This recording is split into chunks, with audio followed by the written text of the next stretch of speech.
राहुल शर्मा जी ग्वालियर से। राधे राधे। श्री हरिवंश महाराज जी, आपके चरणों में कोटि कोटि प्रणाम।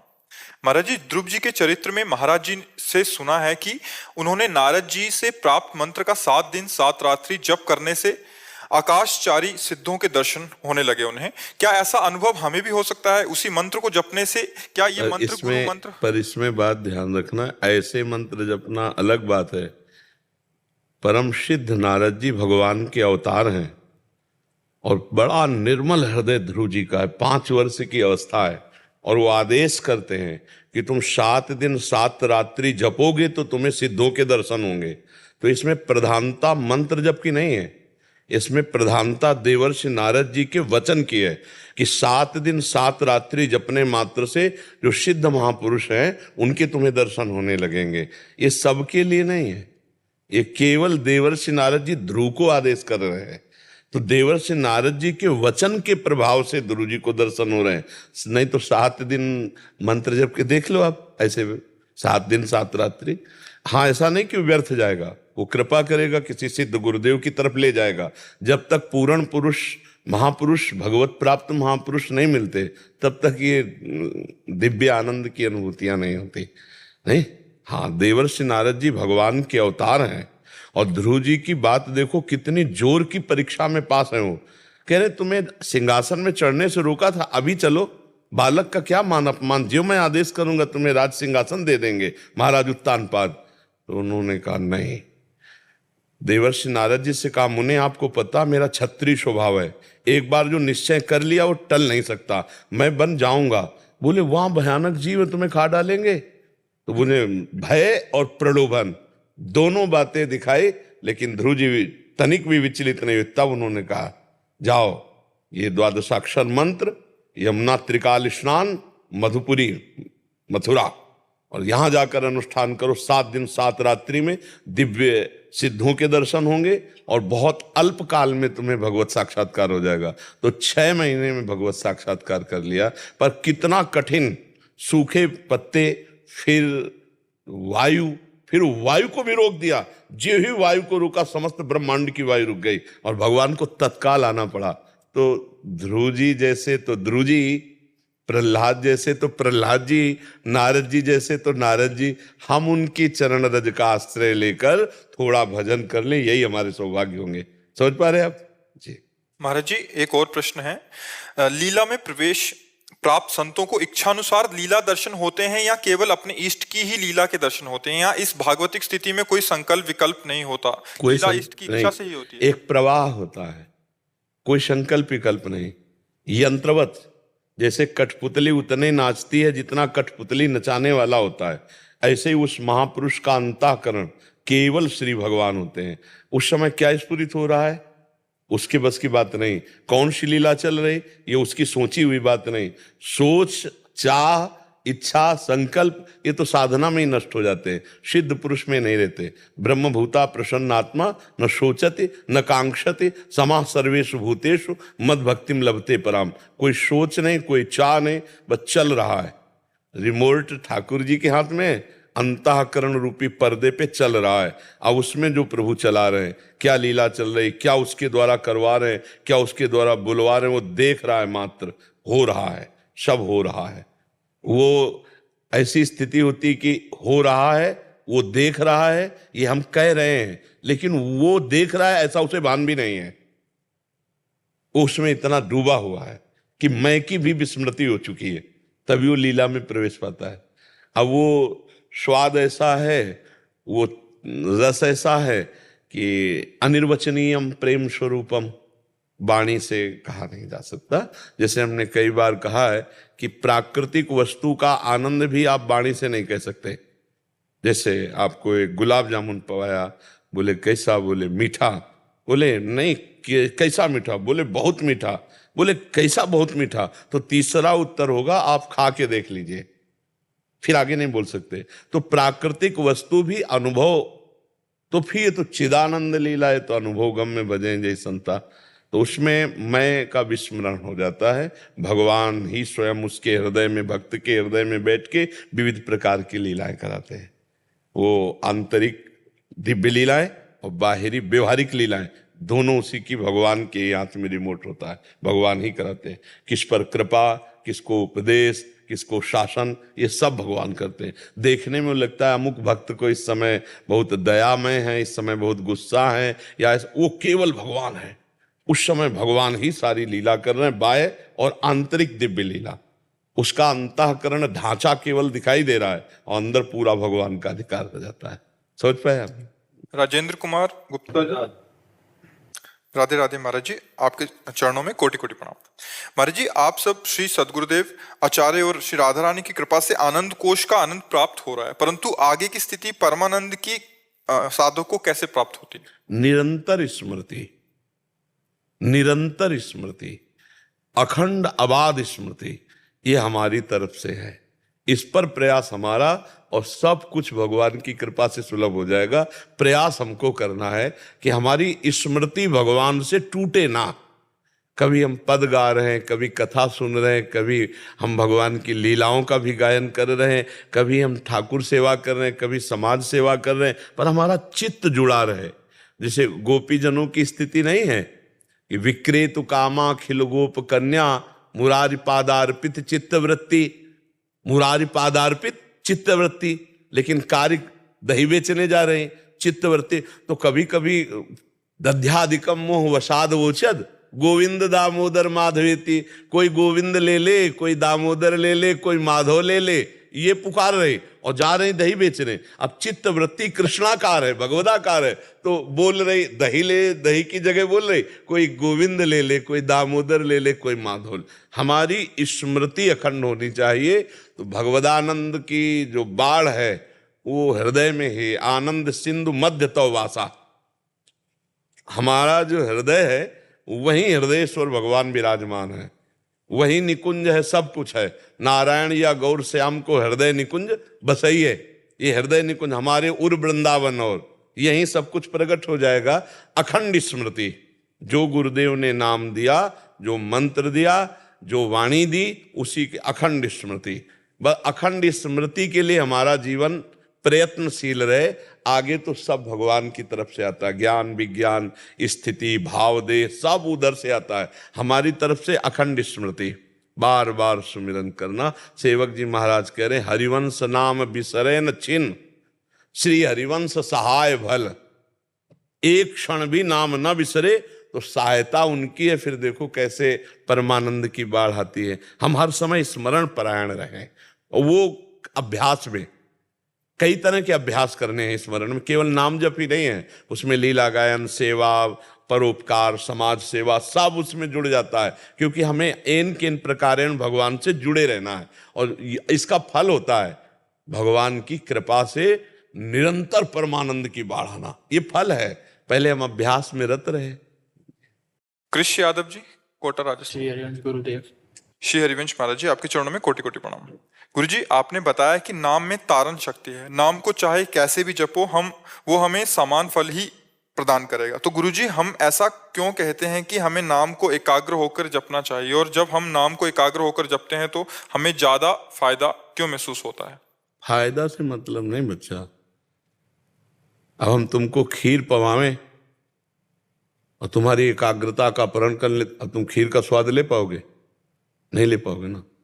और अगर हम तुमसे कहें कि अब प्यार से तुम एकाग्रता पूर्वक खीर पाइए, तो उसका तुम स्वाद ले पाओगे ना। अगर हमारा मन विविध वासनाओं में भ्रमित हो रहा है तो हम नाम का स्वाद नहीं ले पाएंगे। शरीर छूटेगा, मरेंगे, फिर जो हमारी गति होगी उसका हम कोई महत्व नहीं रखते।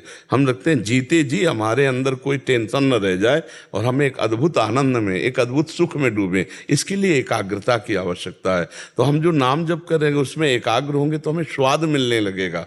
अगर हम एकाग्र न हो तो फिर स्वाद नहीं मिलेगा। कल्याण तो कर ही देगा, तो कल्याण करेगा मरने के बाद। हमें स्वाद चाहिए अभी। अगर अभी स्वाद नहीं मिला तो हमारा मन विषयों में नाम जपते हुए भी कूद जाएगा। वो हमको गलत मार्ग में ले जाने के लिए प्रेरित करेगा। मन हमसे गंदी बातें सोचवाएगा तो हम सोचने का टाइम नहीं देंगे। हम मन को एकाग्र करके प्रभु के नाम में लगाएंगे। राधा राधा राधा। देखो, जीवन का कोई ठिकाना नहीं है, किसी भी क्षण शरीर छूट सकता है, हमारा या आपका।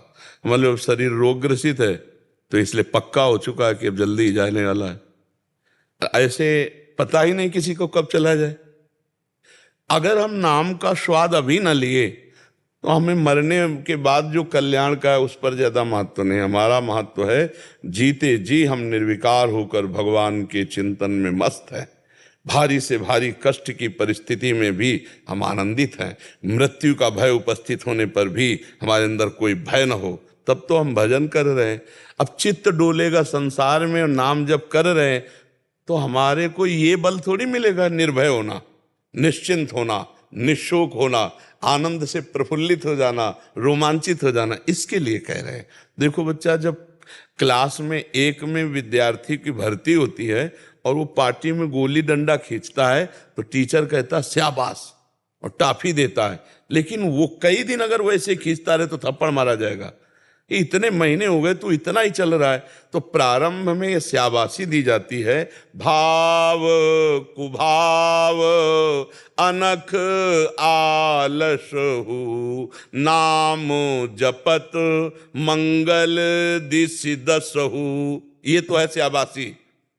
फिर जब उसको पढ़ाई में आगे बढ़ाया जाता है, सादर सुमिरन जे नर करही गोपद इयु भवसागर तरही। सादर सातु दीर्घ काल निरंतर सत्कार सेवितो दृढ़ भूमि।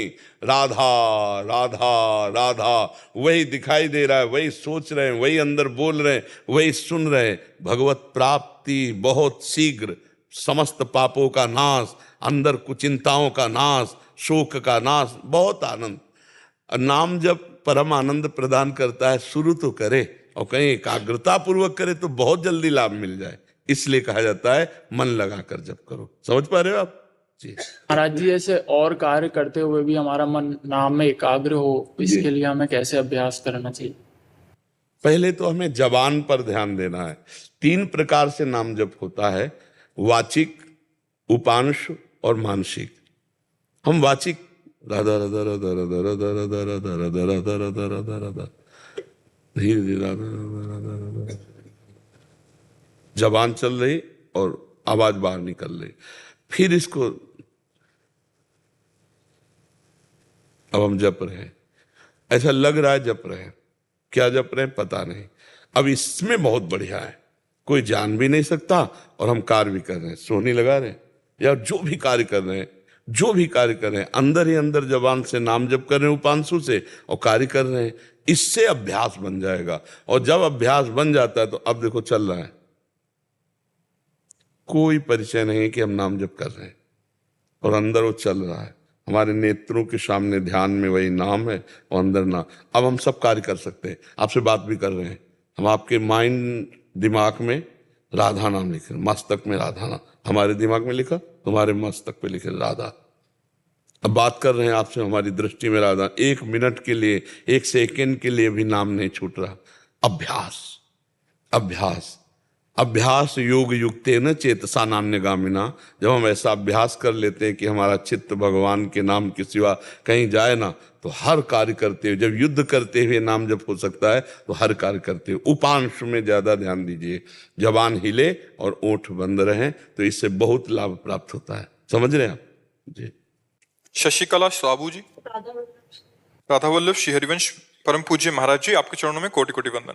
महाराज जी, आपके श्रीमुख से सुना है कि एक बालक यदि सच्ची भक्ति करता है तो 21 पीढ़ियां तर जाती हैं। तो महाराज जी, यदि माता पिता भक्ति करें तो बच्चों को भगवत प्राप्ति हो जाएगी? बच्चे नाम जप नहीं करते या फिर बहुत कम जप करते हैं तो भगवत प्राप्ति हो जाए तो देखो, 2-4 माला जपना या 2-4 बार तीर्थयाटन करना, ये सब दान पुण्य, सब इनका कोई ज्यादा महत्व नहीं है हमारी दृष्टि में। जो 21 पीढ़ियों वाली बात है वो भगवत साक्षात्कार करने पर है। आवागमन से मुक्त जो महापुरुष है वो बिल्कुल सत्य है। जो 21 पीढ़ियों का वर्णन बिल्कुल सत्य है। भगवान की प्राप्ति उस वंश में किसी को भी हो जाए तो 21 पीढ़ियां तर जाएंगी, चाहे वो बालक को हो जाए या पिता को हो जाए, किसी को भी हो जाए, पर भगवत प्राप्ति हो जाए। ये 2-4 माला या तीर्थयाटन या महाराज नृग का नाम सुना है? क्या सुना है? तो दान कर बहुत करते थे, खूब स्वर्ण से सजा के, और ब्राह्मणों को पूरा मकान और ब्याह और सब व्यवस्था करते। और एक गाय जो दान नहीं लेता था, ऐसे ब्राह्मण की गाय किसी तरह उनके गौशाला में पहुंच गई और वो किसी ब्राह्मण को दान कर दी, और वो दान लेकर जब जा रहे थे तो जो ब्राह्मण की गाय थी जिसकी गौशाला में चली गई, उसने कहा ये गाय तो मेरी है। तो उसने कहा ये गाय तो अभी महाराज नृग ने दी है। तो दोनों महाराज नृग के पास आए। जिसको दी थी उसने कहा महाराज नृग आपने हमें दी? बोले हाँ दिया। तो बोले जिसकी गाय थी उसने कहा मेरी गाय है। तो उनका मुझे इसका पता नहीं, क्योंकि बड़ी गौशाला है, आपकी छूट के गाय आ गई होगी।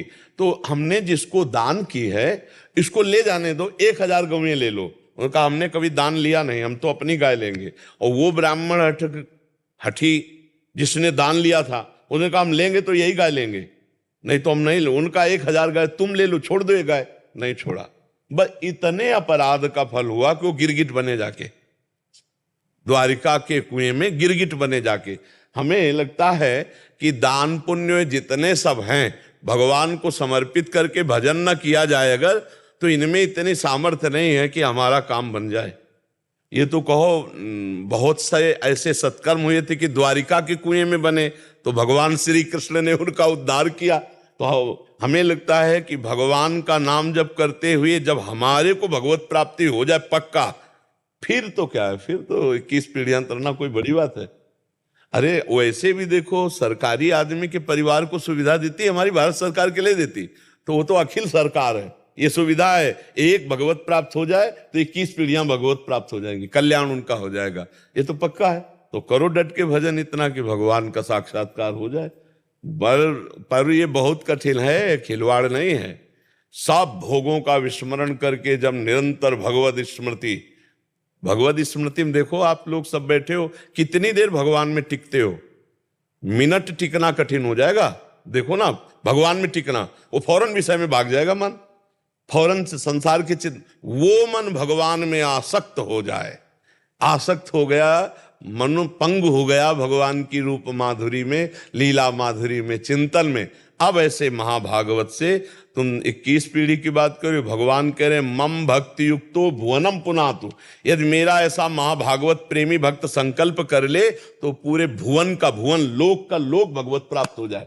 लोक मम भक्ति युक्तो भुवनम पुनात। देवर्षि नारद जी ने कहा सातरति सा लोकान तार्यति। वो स्वयं तर जाता है, स्वयं तर जाता है, वो लोकों को तार देता है। पर कठिन है भगवत प्राप्ति, भगवत प्राप्ति कठिन। निरंतर भजन करना, भोगों का त्याग करके अन्य कोई स्मरण न रहना, केवल भगवान का स्मरण रहना, ये बहुत वर्षों के अभ्यास से भगवान की कृपा से होता है। नहीं देख लो, 1 मिनट भगवान में नहीं टिक सकते, कितना कठिन है। सबसे बड़ा विश्व का कठिन काम है भजन। लोग कहते हैं माला घुमाने में क्या है, आओ बैठो, हम जैसे कह रहे वैसे माला घुमा के दिखाओ। सामने राधा नाम लिखो अपने दिमाग में, और आंख से उसी को देखते रहो, और कान से उसी को सुनो, और अंदर से वही बोलो, और हर एक मन का उतना ही सकले जितना राधा बोला।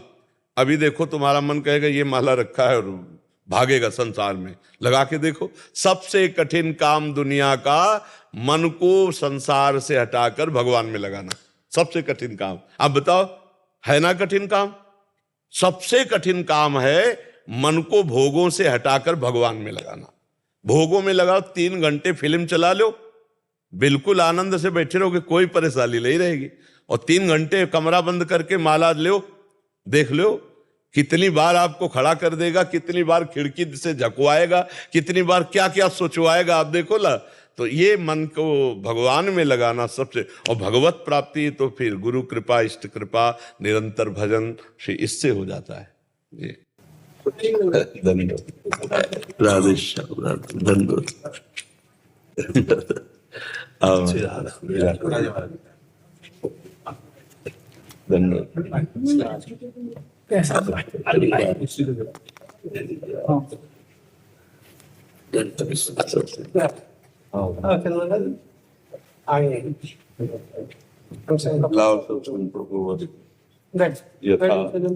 योग्य हमें ऐसा लगता है चरणों में बैठे अच्छा लगेगा हमको। शरीर की अस्वस्थता के कारण ही ये नहीं, आप सबके चरणों में बैठने में जो सुख है, इसमें बैठने में नहीं सुख है। एक मिनट में माँ जी थोड़ा परिचय बता दे रहा। आप ब्रह्मचारी जी, चतुर संप्रदाय के मानसी ब्रह्मचारी महाराज जी, अखिल भारतीय अखिल, हाँ। तेरहवें त्यागी के हमारे श्री महंत हैं। जी जी, और अध्यक्ष भी रहे कई बार। आप भी महाराज जी श्री चतुर संप्रदाय व्यक्ति वैश्य मंडल है, उसके 2 बार आप अध्यक्ष रहे। परम पूज्य श्री सच्चिदानंद जी महाराज जी, आप श्री कलाधारी महाराज जी के शिष्य हैं। आप श्री परम पूज्य श्री नित्य गोपाल दास महाराज जी के शिष्य महंत हैं, और कई आश्रमों की सुरक्षा व्यवस्था आप देखते हैं। संतों से तो विश्व की सुरक्षा व्यवस्था हो रही। अगर अपने संत जन ना हो तो विश्व असुरक्षित हो जाए। प्रारंभ से ही संतों से ही विश्व सुरक्षित रहा है। ऊपर से देखो ना तो चक्रवर्ती सम्राट महाराज दशरथ तो वशिष्ठ जी, श्री जनक जी तो सदानंद जी, दैत्यों में तो शुक्राचार्य जी विराजमान है, देवताओं में तो बृहस्पति जी विराज। ऊपर से व्यवस्था जो है वो महाराजों से ही होती रही है, राजाओं के ऊपर महाराजा। तो ये जो संत जल है ये सब महाराजा है, इन्हीं के प्रताप से हाँ हमारा विश्व सुरक्षित है। ये जो पापाचरण करते हुए भी प्रकृति इनको सुविधाएं दे रही है, वो संतों के प्रताप से दे रहे हैं। जो पापाचरण करने वाले हैं उनको भी प्रकृति नहीं। महाराज पृथु के चरित्र में आता है, पृथ्वी ने सब ले लिया, सब छुपा लिया। जब पापाचरण होता है और भजन नहीं होता तो माता पृथ्वी सब अच्छी अच्छी वस्तुएं अब जैसे छुपाने लगी। बड़े बड़े आम के वृक्ष सब खत्म होते चले जा रहे हैं, रसीले और औषधियां और जो सुखद। अब देखो पानी कितनी नीचाई पे जा रहा है। हम कुएं के पानी और उससे फिर हैंडपैप के पानी में आए, हैंडपैप के पानी से बिस्लरी में आ गए। तो ये सब संत जलों की कृपा से ही अभी हमारे विश्व में आनंद है, संतों की कृपा। महाराज जी एक विशेषता और बताएं। अपने जो महाराज जी थे टेकरी वाले महाराज जी, अध्यक्ष तो थे ही उस समय में, सबका बड़ा स्नेह था। और महाराज जी के गुरु जी के पास में जाते रहे अपने महाराज जी, तो इनके गुरुदेव भगवान से महाराज जी पूछते रहे आज कहाँ ठाकुर जी की लीला हो रही प्रिया प्रीतम की, तो सब बताते रहे महाराज जी। परम सिद्ध को थे महाराज जी। थोड़ा आप बताइए महाराज गुरुदेव भगवान। अपने जो गुरु जी है श्री महंत अच्युतानंद दास जी महाराज, बड़े सिद्ध और बड़े भजनानंदी महाराज, बहुत ही संत जी, बहुत ही मतलब जी। वो लीला स्मरण करते थे और लीला स्मरण में उनको ये मालूम पड़ जाता था इस समय ठाकुर जी कहाँ पर विराजमान, प्रिया जी के साथ इस समय कहाँ लीला, कौन सी लीला कर रहे, कहाँ कर जी। तो हनुमान टिकरी महंत जी जाते थे, पूछते थे इस समय ठाकुर जी कहाँ पर है विराजमान जी। तो सब कहते थे इस समय ठाकुर जी राधा कुंड में है जी, इस समय ठाकुर जी बरसाने में है, इस समय प्रिया जी के साथ विहार कर रहे हैं। बहुत ही लीला स्मरण उनका अतुलनीय जी।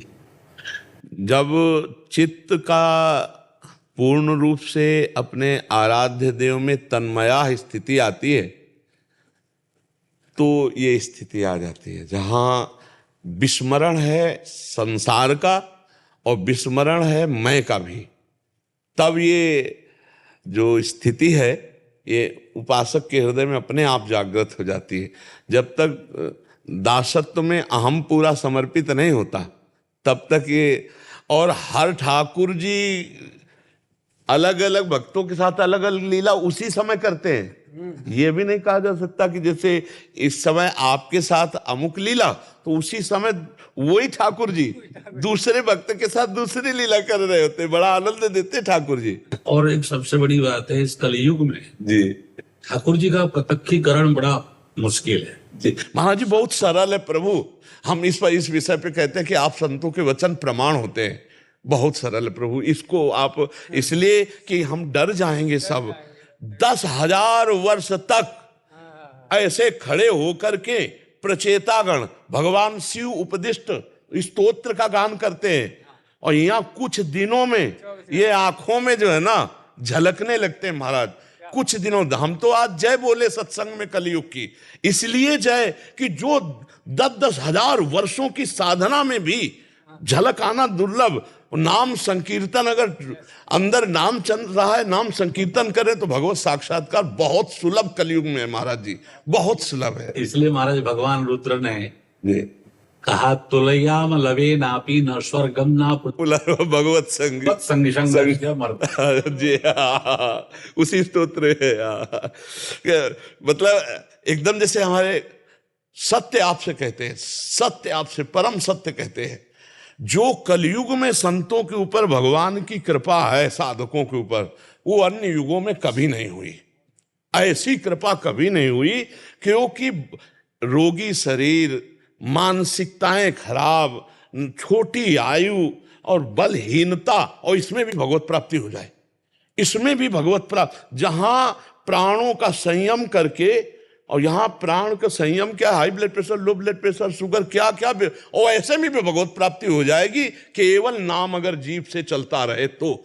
इस अजामिल जी ने, बहुत सम्मान से हम उनको कह रहे हैं क्योंकि उन भगवत प्राप्त महापुरुष हुए, ऐसे आचरण कर रखे थे कि घोर नरक जाते, पर संतों की कृपा से पुत्र का नाम नारायण रखवा दिया, तो अंतिम समय नारायण पुत्र के वाहन, ना कि भगवत स्मरण है, भगवत स्मरण नहीं, पुत्र स्मरण है, और नारायण बुलाया और भगवान के पार्षद आ गए, भगवत प्राप्ति का हेतु। इसी प्रसंग में ही जी उसमें कहा है सांकेत्यम पार्यास्यं वा शोभम नाम ग्रहणम अशेषा अगहरम विदुम। जी जी, इसीलिए हम कलयुग की जय बोलते हैं। कलयुग का बहुत प्रताप है, कलयुग का बहुत प्रताप है। यदि नाम जप करोगे, हम आपको सच्ची कहते हैं, बड़े बड़े महापुरुषों का वचन, बड़े बड़े सिद्धों के दर्शन से और शास्त्रों के स्वाध्याय से, और आज के हमारे समस्त बड़े सिद्ध महापुरुषों, एक ही बात निकली सार, निरंतर भगवत स्मरण। लेकिन महाराज ये संभव बड़ा बहुत ही मुश्किल और कठिन काम तब महाराज जी है जब हम करेंगे, और जब गुरु और हरि के प्रसाद से, तो हरि प्रसाद कछु दुर्लभ नहीं दुर्लभ है महाराज जी। गुरु कृपा पात्र और भगवत शरणागत नहीं दुर्लभ है महाराज जी, और अहम में इतना दुर्लभ है कि जन्म जन्म मुनि जतन करा है। नाम में रुचि श्रद्धा नहीं हो जी। हमारे जैसे श्रीमान महाप्रभु जी सनातन गोस्वामी पाद को प्रयागराज में कहा, जीवे दया नामे रुचि वैष्णव सेवन जी, यार भाई आर गति नहीं सनातन जी।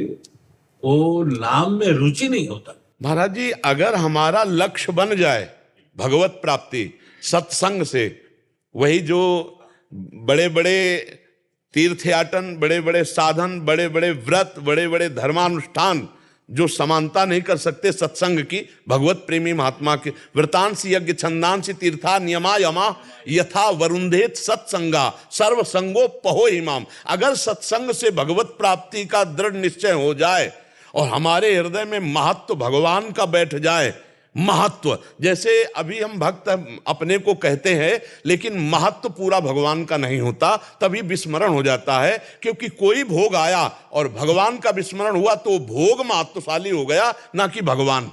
अगर महत्वशाली भगवान होते तो वो भोग को भोगते हुए भी भगवत विस्मरण ना होता।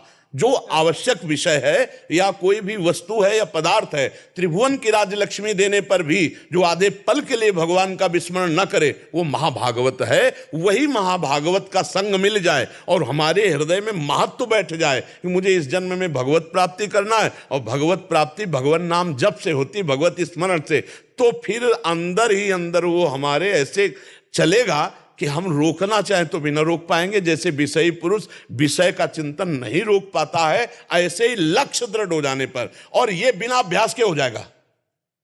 एक बड़ी गूढ़ बात है, लक्ष्य दृढ़ हो जाए गुरु कृपा से तो अभ्यास करना नहीं पड़ेगा, भजन निरंतर चालू हो जाएगा। जैसे एकादश स्कंद में तितिक्षु ब्राह्मण, पहले कोई न सन्यासी था, न कोई साधक था, न किसी भी तरह का धर्मानुष्ठान करता था, लेकिन जब सर्वस्व नष्ट हुआ और हृदय से आर्त भाव से भगवान की शरण में हुआ तो ब्रह्मबोध संपन्न महापुरुष हो गया। कोई वेदांत नहीं पढ़ा, कोई अनुष्ठान नहीं किया, और उसका गीत स्वयं भगवान श्री कृष्ण गा रहे हैं एकादश स्कंद में तितिक्षु ब्राह्मण की कथा। तो इससे पता चलता है कि तत्कालिक महापुरुषों के संग से जो तात स्वर्ग अपवर्ग सुख धरी तुलाय कंग तुलनताय सकल मिल जो सुख लो सत्संग, एक विषयी पुरुष भी बिना अभ्यास के भगवत प्राप्ति की लालसा से युक्त हो सकता है। और लालसा जागृत हुई जहां तो फिर नाम नहीं छूटता। उठते बैठते चलते फिरते खाते पीते सोते जागते हर समय एक पीड़ा बनी रहती है, इसी से भगवत प्राप्ति होगी। अब ये छूट गया तो फिर क्या, तो फिर वो ऐसा मतलब स्वाद आने लगता है कि वो छोड़ नहीं सकता। इसमें खास कृपा भगवत प्रेमी महात्मा के संग की है। अगर भगवत प्रेमी महात्मा का संग मिल जाए तो उसके अंदर भगवत प्राप्ति की लालसा जग जाए, तो भगवान महत्वशाली लगने लगे, भगवान का नाम महत्वशाली लगने लगे, बस। और महाराज ऐसी अंदर एक आनंद की उमगन उठती है कि कुछ मतलब वो कैसे उन्माद आपको बताए, वो एक अद्भुत आनंद, वो किसी साधन या गुण साधनते नहीं हुई, तुम्हारी कृपा को पाओ कोई। जब हम हरि और गुरु के बल पे हो जाते हैं तो हम जीत जाते हैं, और जब हमारा अहम होता है तो फिर हमें बहुत कठिन है। फेसबुक में मैं थोड़ा देख रहा था, हमारा जब मुझे थोड़ा संदेह हो रहा है, इसलिए मैं आपसे पूछ रहा हूँ जी। तो आपने कहा था जी जे भागवत प्राप्ति में दीक्षा की जरूरत नहीं। महाराज जी, इसका कारण यह है कि जहां भी नाम सुनने को मिलेगा किसी न किसी महापुरुष के मुख से निकला होगा, और आप नाम जपना शुरू कर दीजिए और नाम आपको गुरुदेव तक पहुंचा देगा, गुरुदेव आप तक पहुंच जाएंगे। तुम्हें कुछ चिंता नहीं करनी, तुम्हें केवल नाम जपना। हम केवल नाम पर जोर देते हैं। अगर राम बोले तो राम को बोलने वाले शास्त्रों सिद्ध महापुरुष हुए, जो राम राम बोले शास्त्रों सिद्ध महापुरुष हुए। हम राम राम जप करें तो हमारे जितने भी राम जपने वाले सिद्ध महापुरुष हैं वो हमें संत का दर्शन करा देंगे। आपका समर्थन मैंने किया, इसलिए किया महाराज। हमारे चैतन्य चरितमृत में जी एक बड़ा सुंदर चौपाई है जी, भिक्षा पुनर्चर्या विधि अपेक्षा ना करे। हाँ, वो पढ़ा, ये भी पढ़ा, सवाई उद्धरी। बहुत इंपॉर्टेंट जी चौपाई है जी। अगर हम नाम में प्रीति कर लें, नाम को पकड़ लें, तो हम वो मानते हैं कि किसी न किसी महापुरुष से निकला हुआ है। उसके जो भी नाम आप शिव राम हरि कृष्ण ऐसे नाम जापक सिद्ध हुए हैं कि जो खूब चिल्ला चिल्ला के बोले हैं, तो हम वही नाम जप कर रहे हैं। तो जितने हम जैसे राम राम शुरू करें तो जितने राम नाम जापक हैं वो सब हम पर कृपा करेंगे और आगे से आगे मार्ग हमको देते चले जाएंगे, और अब गुरु मिल जाएंगे, दीक्षा हो जाएगी, सब हो। दीक्षा बाहरी ही नहीं होती, आंतरिक भी दीक्षा होती है। जहां साधक लड़खड़ाता है वहां सिद्ध अव्यक्त महापुरुष आकर उसे उपदेश दे देते हैं, ये जपो, ये करो, आगे बढ़ जाओ, आगे।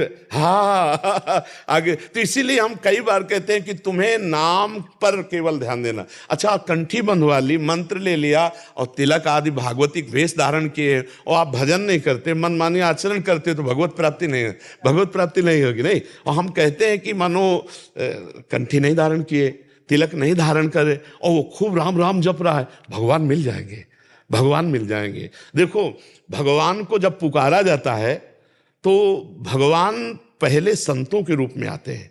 आज तक किसी को भगवत साक्षात्कार हुआ, जहां तक हमने देखा, तो कोई न कोई महापुरुष पहले रहा है। उनके बीच में देखो, प्रचेतागण जा रहे हैं तो बिना बुलाए शंकर जी आगे, बिना बुलाए परम वैष्णवाचार्य भगवान शिव आकर के उपदेश कर, प्रहलाद जी नारद जी आप उपदेश गर्भई में शुरू कर दिए, ध्रुव जी जो चले, नारद जी आ गए बिना बुलाए। ये तो संत महापुरुष ऐसे हैं कि बिना बुलाए हेतु की कृपाल जबरदस्ती उसको भगवत मार्ग दे देंगे। तो जो नाम जपना शुरू करे वो जान ले कि वो नाम आप किसी न किसी महापुरुष से सुनेंगे। जैसे हम कह रहे राधा राधा जपो, तो ये हमारा थोड़ी कहा हुआ है, आचार्य परंपरा से चला रहा, पूरा वृंदावन के सिद्धों ने इसका स्वाद लिया है। तो राधा राधा कोई हमारा रचना थोड़ी है, हमारा प्रकट किया हुआ थोड़ी है, ये तो आचार्यों का प्रकट किया हुआ नाम रस है। ये वृंदावन के पत्ते पत्ते में छाया हुआ है, अनादि परंपरा। हाँ, तो जो इसका गान करेगा, तो जितने महापुरुष राधा नाम से सिद्ध हुए वो सब कृपा करेंगे राधा नाम जापक के ऊपर। जितने राम नाम जप रहे सब सिद्ध महापुरुष उन पर कृपा करेंगे। और ऐसा उत्तम महाभागवत देखता है जो नाम जापक है कि किस प्रकार से उसका सिद्धों का दर्शन होता है। नाम जाप देखो, देवर्षि नारद जी ने बताया कि 7 दिन में तुम्हें सिद्धों के दर्शन होने लगेंगे द्वादशाक्षर मंत्र से। हम अगर तन्मयता पूर्वक नाम जप करें तो बड़े बड़े सिद्धों के दर्शन होंगे, और सिद्धों के दर्शन का मतलब है भगवान मिलने वाले हैं। भगवत प्रेमी महात्मा का दर्शन का मतलब भगवान मिलने वाले हैं, और भगवान मिलने के पहले सिद्धों के दर्शन होते हैं। जैसे विभीषण जी राम जी का साक्षात्कार तब कर पाए, पहले हनुमान जी का साक्षात्कार हुआ, तब राम जी का साथ। और हमें बहुत प्रसन्नता है कि भगवान ने हमें कलयुग में अवसर दिया भगवत प्राप्ति। बहुत प्रसन्नता है, ये धन्य है कलयुग। और आपको बताएं, अगर भगवान से आप जुड़े हुए हो तो कलयुग का कोई भी प्रतिकूल व्यवहार आप नहीं देखोगे। और अगर भगवान से विमुख हो तो देखो भगवान का फिर आपको बहुत पिटाई करेगा। हाँ, झूठ, चोरी, बेविचार इसी में फंसा देगा और आपको फिर दंडित करेगा। और अगर आप भगवान के प्रिय बनकर के अनुकूल चलो तो आप देखो कितनी सुविधा है भगवान की, कि कहाँ कठोर तप करके भगवत आनंद की अनुभूति करते। हम आज 4 जन बैठ के भगवत चर्चा करते तो फूलन नहीं समा रही। वो आनंद जो बड़ी बड़ी यज्ञों के करने के बाद जटाएं धूमिल हो गई। शौनक जी कह रहे सूत जी से मुझे नहीं मिला, लेकिन आपके श्रीमुख से भगवदानंद जो कथामृत है, अरे मुझे आप सुनाओ महाराज, आप सुनाओ महाराज। तो ये तो बहुत कलयुग की धन्य महिमा है, जो नाम जप से, कथा कीर्तन से हमें भगवत प्राप्ति सहजता पूर्वक हो जाती है। हम जैसे जैसे भगवान नाम चिंतन करते हैं वैसे वैसे इंद्र नील मणि झलकने लगते हैं। आप देखो तो जप के तो देखो, पर बस जो महाराज जी ने कही कि रुचि नहीं होती, रुचि भोगों की तरफ, इसलिए नाम छूट जाता है। नहीं तो अगर पकड़ लो तो महाराज माला माल हो जाओ। बाहरी और भीतरी दोनों संपत्तियां, बाहरी और भीतरी दोनों संपत्तियां, यही परलोक सकल सुख पावत मेरे सो भैया कृष्ण गुण संचो। यही परलोक और बाहरी और भीतरी दोनों संपत्तियां नाम में छुपी हुई है। जब के कोई देखे राम नाम मणि दीप धर जी देहरी द्वार, तुलसी भीतर बाहर जो चार। हाँ, स्कंद में स्पष्ट कहा है महाराज, यस्यास्ति भक्तिर भगवत किंचना सर्वेर गुणैस्तत्र समासते। जी जी जी जी जी। क्या महाराज जी तत्वदर्शी जो आत्म प्रबोध जिसको हो गया है, तो वो शरीर और संसार दोनों को देख सकता है क्या? नहीं महाराज जी, क्या जगा हुआ पुरुष स्वप्न की स्मृति को प्राप्त होता है क्या? सुंदर सुंदर। पर दृष्टि अलग, दृष्टि अलग अलग, दृष्टि अलग। जीव जग जग या जानी तवे जीव जग जागा, जे जाने जग जाए हेराई और जागे जथा सुपल भ्रम जाई। हाँ, पहले संसार जिस रूप में दिखाई दे रहा था वो रूप नहीं रहता है, पर हाँ वो रूप नहीं रहता। पहले रस्सी में सर्प था, अब रस्सी दिखाई देती है। मत्ता परतरम नान्यत किंचित अस्ति धनंजय, वो एक मात्र प्रभु दिखाई। महाराज जी, व्यवहार में फर्क होता है क्या? आपको हम सच्ची बताएं, उससे व्यवहार और परमार्थ जो कुछ होता है केवल भगवान से होता है। अंतःकरण में भगवान बैठे होते हैं, वही करा रहे होते हैं, कुछ नहीं, बिल्कुल ना एक चेष्टा होती है और बहुत सी सब धर्म पूर्वक चेष्टाएं होती है। न एक शब्द बोलता है और बहुत से प्रवचन भी होते हैं, बहुत से विश्व लेवल के कार्य भी होते हैं, लेकिन वो कोई करता नहीं होता। केवल भगवान ढांचे के अंदर भगवान बैठकर केवल कर रहे हैं। उससे पूछो तो वो जब प्रारब्ध कर्म जो है भोगने के लिए जिनको बाध्य होना पड़ता है क्या महाराज? जब भोगते नहीं बचा तो बाध्य किसको होना पड़ेगा? भोगते नहीं बचा, कर्तव्य खत्म। जब कर्तव्य तो नहीं बचा तो भोगता ही नहीं बचा। नहीं, इसलिए आपसे पूछा। हमारे गुरुजी जाते समय, अंतिम समय 100 साल में गए, 2 महीना थोड़ा बिस्तर में पड़े रहे। नहीं तो महाराज जी एक बार पूछे, इनके जो हनुमान टिकरी वाले महाराज जी बहुत प्रसिद्ध थे वो, मतलब आप तो इतना साक्षात राधा रानी का साक्षात्कार किए हैं, ठाकुर जी का साक्षात्कार किए हैं, इतना कष्ट क्यों पार? उन्होंने भागवत का जो 10वां स्कंद में है तत्तेनुकंपाम समुख्यमाणा, इसका उदाहरण दिया। ये भोगने के लिए बाध्य, क्योंकि विशेषकर जो भक्त है, साधक है, वो भोग लेते हैं इस जन्म में। महाराज ज्ञानी को भी शरीर में प्रारब्ध आता है, ज्ञानी को भी आता है प्रारब्ध। बड़े बड़े ज्ञानी महापुरुषों, तत्व ज्ञानियों को भी देखा है, गंगा किनारे है ना, तो शरीर की दशाएं होती, पर महाराज जी शरीर दशा में वो नहीं होते। शरीर की दशाएं तो देखिए, लेकिन शरीर दशा में वो नहीं होते। एक अद्भुत आनंद रहता है। तो उठे हुए महापुरुष, हाँ, मतलब कैसे बताए कि श्री जी ऐसी ऊंचाई पे बैठाल देती कि जितने ताप हैं वो सब होते रहते हैं, लेकिन उसको छू नहीं पाते ताप। वो एक अद्भुत आनंद में। देखो, प्रवचन करना, प्रवचन सुनना, ये एक अलग क्षेत्र है, और स्थिति आना एक ये अलग क्षेत्र है। स्थिति पे कोई भी द्वंद्व नहीं रहता है, निर्द्वंद स्थिति होती है। आपका दर्शन हो गया, ये बहुत बड़ी बात है।